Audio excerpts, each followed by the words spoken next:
አሳዛኝ አስደንጋጭ ልብ ሰባሪ ዜና ተሰምቷል። ዛሬ ሌሊት ላይ ዘመነ ካሴ በጥይት ተመቷል። ሰላም ጤና ይስጥልን ውድ ተመልካቾቻችን እንደምን ቆያችሁልን? በያላችሁበት ቸር ቆያችሁ ቸር ሁኑ እያልን የዕለቱን ሰበር ዜና ወደ እናንተ እናቀርባለን።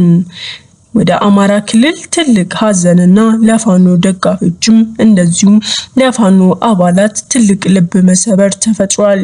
ምንድነው የተፈጠረው? ምንድነው የሆነው? እንዴትስ ሆነ የሚለውን ወደ እናንተ በትንታኔ አሁን የማቀርብ ይሆናል። ዛሬ ሌሊት 8 ሰዓት ላይ ዘመነ ካሴ በጥይት ተመቷል። ማንስ ሊመታው ቻለ? እንዴትስ ተመታ? እስከ ዛሬ ስንቱን ጦርነት ስንቱን እሳት ሲያሳልፍ የቆየ ሰውዬ ማንም ነክቶት ማንም በግሮት የማያውቀው ሰውዬ ዛሬ እንዴት በጥይት ሊቆስል ቻለ?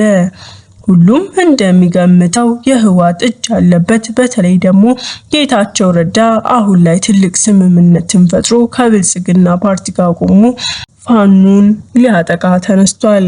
ከዚህ ቀደም እንደምናስታውሰው ጌታቸው ረዳና ደብረጽዮን አንድ ላይ የሚሰሩ የህወሓት ቡድን ትልቅ ፓርቲዎች ነበሩ።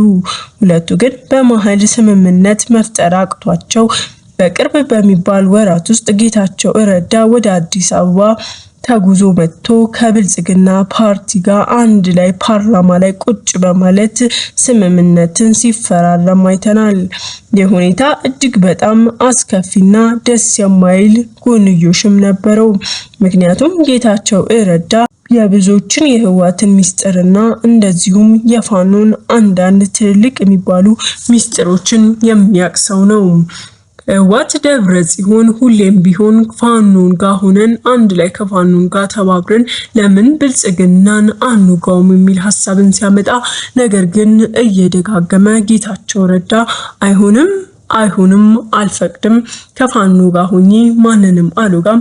ፋኖ ማለት እኮ ያኔ እኛ ውጊያ በነበርንበት ሰዓት እኛን አብሮ ከብልጽግና ጋር የወጋ ነውና ይህንን ሁኔታ ላስተናግድ አልችልም በሚል ትንሽ ንግግር ነገሩ እየገነነ ሄደው ለሁለት ተከፍለው ጌታቸው ረዳ ብልጽግናን መዋጋቱን ትቶ ጭራሽ አንድ ላይ ተፈራርሞ አንድ ላይ ለመስራት ወደዚህ መቶ ፓርላማው ላይ ቁጭ ሲል የህወሓቱ መሪ የሆነው ደብረጽዮን ገብረ ሚካኤል ደግሞ ወደ ኤርትራው መንግስት ጋር ሄዶ አንድ ላይ ከኢሳያስ አፈወርቂ ጋር መስራት እንደጀመሩ በይፋ ተነግሯል።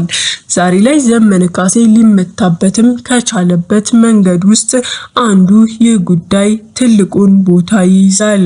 ሁሉም ቢሆን የፋኖ አባላትና የፋኖ ደጋፊዎች በያሉበት እንባቸው እንደ ጉድ እየረገፈ ውስጣቸው ልባቸው ተሰብሮ ቁጭ ብለዋል። የፋኖ ደጋፊዎችና የፋኖ አባላት በሁኔታው እጅግ በጣም አዝደውና ተቦሳቅለው ልባቸው ተሰብሮ እንባቸው በአይናቸው ግጥም ብሎ ይገኛል።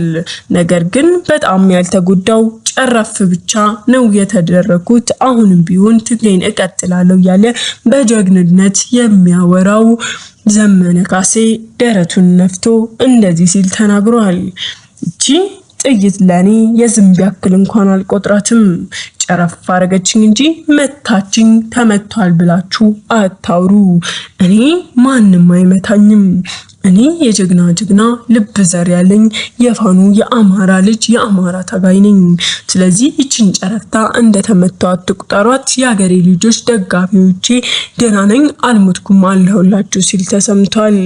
እኛም ከዚሁ ጋር ያይዘን ሁሌም ቢሆን የአማራ ልጆች እና የፋኖን አባላትን ጭምር ፈጣሪ አብዝቶ በያሉበት ይጠብቃቸው፣ ቸር ይግጠማቸው፣ ድል ከነሱ ጋር ትሁን እያልን የዕለቱን ዜና ጨርሰናል። ለቻናላችን አዲስ ከሆናችሁ ሰብስክራይብ እንደዚህም ደግሞ ላይክ በማድረግ እንድታበረታቱን እያልን